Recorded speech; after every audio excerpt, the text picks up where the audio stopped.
حکومت کو قطعاً اعتراض نہیں ہوگا یہ، کیونکہ یہ سپریم کورٹ کی انٹرنل ورکنگ سے متعلقہ معاملہ ہے۔ اس میں حکومت کا کوئی اعتراض یا اس کا جواز بنتا نہیں ہے۔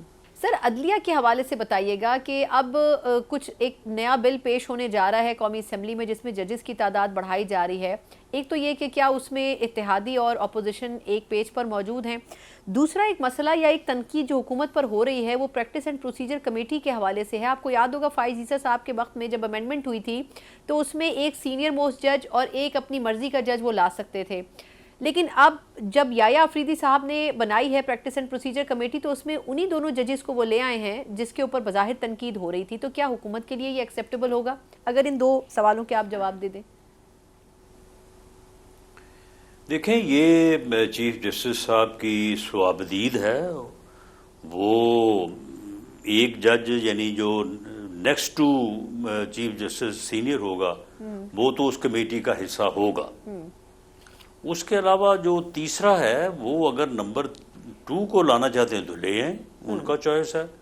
وہ نمبر 2 کی بجائے نمبر 4 کو لانا چاہتے ہیں لے آئیں، ان کا چوائس ہے۔ تو اگر موجودہ چیف جسٹس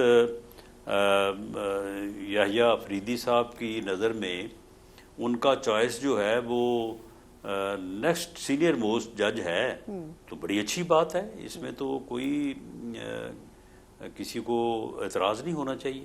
حکومت کو بھی کوئی اعتراض نہیں ہوگا اس پہ؟ جی، حکومت کو قطعاً اعتراض نہیں ہوگا یہ، کیونکہ یہ سپریم کورٹ کی انٹرنل ورکنگ سے متعلقہ معاملہ ہے۔ اس میں حکومت کا کوئی اعتراض یا اس کا جواز بنتا نہیں ہے۔ اچھا سر، یہ میں نے دوسرا سوال یہ بھی کیا تھا کہ ججز کی تعداد بڑھانے کے حوالے سے جو بل لایا جا رہا ہے اس میں اتحادی اور اپوزیشن یکسو ہیں، ایک پیج پہ ہیں حکومت کے ساتھ؟ دیکھیں، ججز کی تعداد تو خیر پہلے ہی کم ہے، یعنی جس وقت 17 ججز کا سپریم کورٹ میں اور اسی طرح سے ہائی کورٹس میں جب یہ فیصلہ ہوا تھا موجودہ تعداد کا، اس وقت کی پینڈنسی اور آج کی پینڈنسی، اس وقت کی پاپولیشن اور آج کی پاپولیشن دیکھ لیں، آلموسٹ جو ہے وہ 2 ٹائم نہیں 3 ٹائم جو ہے وہ بڑھ چکی ہے۔ تو یہ تعداد جو ہے وہ اتنے کی اتنی ہے، تو اس لیے یہ تعداد جو ہے یہ تو پہلے ہی اس بات کا مطالبہ بھی ہے، ضرورت بھی ہے کہ تعداد بڑھنی چاہیے، لیکن اب جب آپ نے کانسٹیٹیوشنل کورٹس بنانے ہیں تو پھر کچھ ججز نے اس طرف مصروف ہو جانا ہے، تو پھر پینڈنسی کو ختم کرنے اور عام آدمی کے ریلیف کے لیے، عام آدمی کو جلدی انصاف پہنچانے کے لیے ججز کی تعداد تو بڑھانا جو ہے وہ مسٹ ہوگا۔ ہاں سر، تو اس میں اگر جسٹس منصور علی شاہ صاحب اور منیب اختر صاحب کو اگر کانسٹیٹیوشنل بینچز میں شفٹ کر دیتے ہیں یایا افریدی صاحب یا جوڈیشل کمیشن، تو آپ کے خیال میں اس میں کوئی مذائقہ نہیں ہونا چاہیے؟ دیکھیں جی، یہ جو ہے وہ انٹائر جو پروگیٹو یا یعنی جو اختیار ہے وہ جوڈیشل کمیشن کا ہے۔ جوڈیشل کمیشن میں گورنمنٹ موجود ضرور ہے لیکن ڈومینیٹنگ پوزیشن تو گورنمنٹ کی نہیں ہے، وہاں پہ تو کنسنسس سے فیصلہ ہوگا، کنسنسس سے فیصلہ جس کے بھی حق میں ہو جائے گا اسے مقرر کر دیا جائے گا۔ درست۔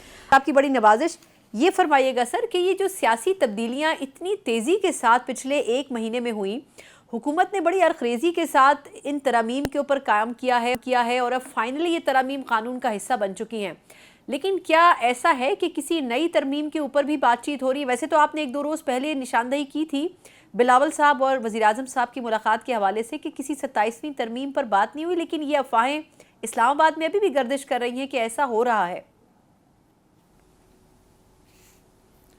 دیکھیں، جب 26ویں ترمیم کے اوپر ایک کنسنسس کے لیے کوشش ہو رہی تھی تو اس دوران بعض پارٹیز نے جو ہے وہ اپنی اپنی ڈیمانڈ جو ہے وہ سامنے رکھی۔ مثال کے طور پہ ANP نے خیبر پختونخوا سے یہ بات رکھی کہ جی ہمارا صوبہ جو ہے وہ پہلے اس کا نام جو ہے وہ سرحدی صوبہ تھا NWFP، اب وہ KPK بن گیا ہے، تو ہمیں تو نام ہی نہیں مل سکا، تو ہمارے نام سے خیبر اتار کے تو صوبہ جو ہے وہ پختونخوا جو ہے وہ نام رکھا جائے. اب اس کے لیے بھی آئین میں امینڈمنٹ ضروری ہے. درست. اسی طرح سے ایم کیو ایم نے کہا کہ جو آرٹیکل 140A ہے تو اس میں یہ پروویژن جو ہے ڈالی جائے کہ جس طرح سے وفاق سے صوبوں کو فنڈز جو ہے وہ جاتے ہیں تو اسی طرح صوبوں سے پھر ڈسٹرکٹ لیول پہ بھی اسی فارمولے کے تحت جو ہے وہ فنڈز جائیں جس فارمولے کے تحت صوبوں کو جاتے ہیں.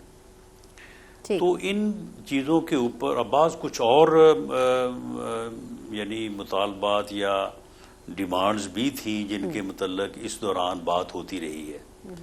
تو اکثر جگہ پہ یہی بات کہی گئی وزیر اعظم کی طرف سے بھی اور پیپلز پارٹی یا بلاول بھٹو زرداری صاحب کی طرف سے بھی کہ جی 26ویں ترمیم کے اوپر آپ کنسنسس کا حصہ بنیں. جی. جو آپ کا مطالبہ ہے اس کو ہم پھر نیکسٹ جو ہے وہ امینڈمنٹ میں دیکھ لیں گے اور ہم اس میں انشاءاللہ تعالیٰ کوشش کریں گے کہ آپ کی جو جائز ڈیمانڈ ہے اس کو پورا کیا جائے. تو اس لیے یہ بات ہوتی رہی ہے، اب بھی ہو رہی ہوگی، لیکن کوئی ایسی صورت نہیں ہے کہ یہ کل یا 10 دن بعد جو ہے وہ کوئی 27ویں امینڈمنٹ جو ہے وہ آ رہی ہے. ٹھیک ہے، اس کے اوپر بات ہوتی رہے گی اور جیسے ہی کنسنسس ہوگا تو پھر یہ جو ہے وہ لائی بھی جا سکتی ہے. یہ بات ان بٹوین PMLN اور پیپلز پارٹی کی لیڈرشپ میں طے ہے کہ کانسٹیٹیوشنل امینڈمنٹ جو ہے وہ کنسنسس سے ہی لائی جائے. اس میں جو ہے وہ محاذ رائی یا تقسیم جو ہے وہ مناسب نہیں ہے. صحیح. اچھا سر، یہ فرمائیے گا کہ اب چلیں یہ ترامیم کے حوالے سے یہ ایک آخری سوال ہے کہ ایک مسئلہ ایک اور بھی تھا جو کہ شاید میری تصحیح کیجیے گا کہ شاید نون لیگ کی یہ خواہش تھی کہ ملٹری کورٹس کے حوالے سے بھی ایک شرط اس میں شامل کی جائے 9 مئی کے ملزمان کے ٹرائلز کے حوالے سے، لیکن آئی تھنک اس پہ JUI نے مختلف موقف اپنایا. اس قسم کی کوئی نقطہ جو ہے وہ کیا 27ویں ترمیم کا حصہ بن سکتا ہے ممکنہ طور کے اوپر؟ جی اس کے اوپر بات تو ہو سکتی ہے اور ایک نقطہ نظر ہے، خاص طور پہ ہمارے جو سیکورٹی ریلیٹڈ ادارے ہیں ان کا یہ کہنا ہے کہ جو لوگ KP کے اندر، اب یہ بات تمام سیاستدان کر رہے ہیں، مولانا فضل الرحمان صاحب کا کل بیان تھا کہ جی وہاں پہ رٹ حکومت کی ختم ہو چکی ہے، وہاں پہ دہشت گرد جو ہے وہ دندناتے پھر رہے ہیں، رات کو وہ سڑکیں جو ہے وہ وہاں سے کوئی گزر نہیں سکتا، اور بلوچستان میں بسوں سے بے گناہ لوگوں کو اتار کے ان کے شناختی کارڈ چیک کر کے تو ان کو جو ہے وہ قتل کیا گیا ہے.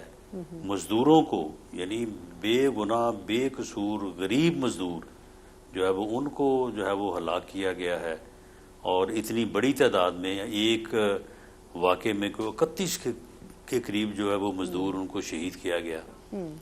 تو جب پھر پوری قوم یہ کہتی ہے کہ ایسے جرائم پیشہ اور دہشت گردوں کو انصاف کے کٹہرے میں لایا جائے تو پھر وہاں پہ ان علاقوں میں کوئی انصاف کا کٹہرہ قائم ہوگا تو اس میں پیش کیا جائے گا نا ان کو. تو وہاں پہ تو کوئی انصاف کا کٹہرہ جانے کو تیار ہی نہیں ہے، کوئی سویلین جج یا سول کورٹ جو ہے وہ وہاں پہ فنکشنل نہیں ہے، اور اس کا فنکشنل ہونا بھی جو ہے وہ بڑا مشکل اور ناممکن ہے. اس کی اپنی حفاظت کے معاملات ہوں گے. تو ایسی صورت میں ایسے علاقوں میں جو ہے وہ اگر آپ یہ سن سیٹ کلاس کے تحت اگر آپ ملٹری کورٹس نہیں بناتے تو ان کو پھر کس عدالت میں آپ پیش کریں گے؟ سر لیکن میں یہی جاننا چاہ رہی ہوں کہ کیا ایسا ہو سکتا ہے کہ پھر ایک صوبے تک محدود کر دیا جائے جہاں دہشت گردی کے واقعات زیادہ ہیں وہاں پر ملٹری کورٹس ہو جائیں، یا پھر اوور آل ملٹری کورٹس کے اوپر بات ہوگی؟ کیونکہ اس پہ تو میرا خیال ہے JUI کا ایک ریجڈ سٹانس ہے کہ وہ نہیں ہونے چاہیے سویلینز کے ٹرائل. کیا ایسا ہو سکتا ہے پھر کہ ایک صوبے تک محدود کر دیں اسے؟ نہیں جی، ایک صوبے تک کیا ان علاقوں تک مخصوص کرنا چاہیے. یعنی جن ایریاز میں اس قسم کے واقعات ہو رہے ہیں یا یہاں پہ اس قسم کے انتہائی ڈینجرس سفاک قسم کے جو ہے وہ دہشت گرد پائے جاتے ہیں وہاں پہ ہونا چاہیے. اس کے علاوہ کسی اور جگہ نہیں ہونا چاہیے. اس کے اوپر بات ہو سکتی ہے, ہونی چاہیے اور ہوگی, لیکن کسی کو اس بارے میں کوئی ابہام نہیں ہونا چاہیے کہ یہ کوئی یک طرفہ طور پہ حکومت کوئی ترامیم لے کے آئے گی. ترامیم جو بھی ہوں گی وہ کنسنسس سے ہوں گی, سب کو آن بورڈ لا کے ہوں گی. ٹھیک ہے.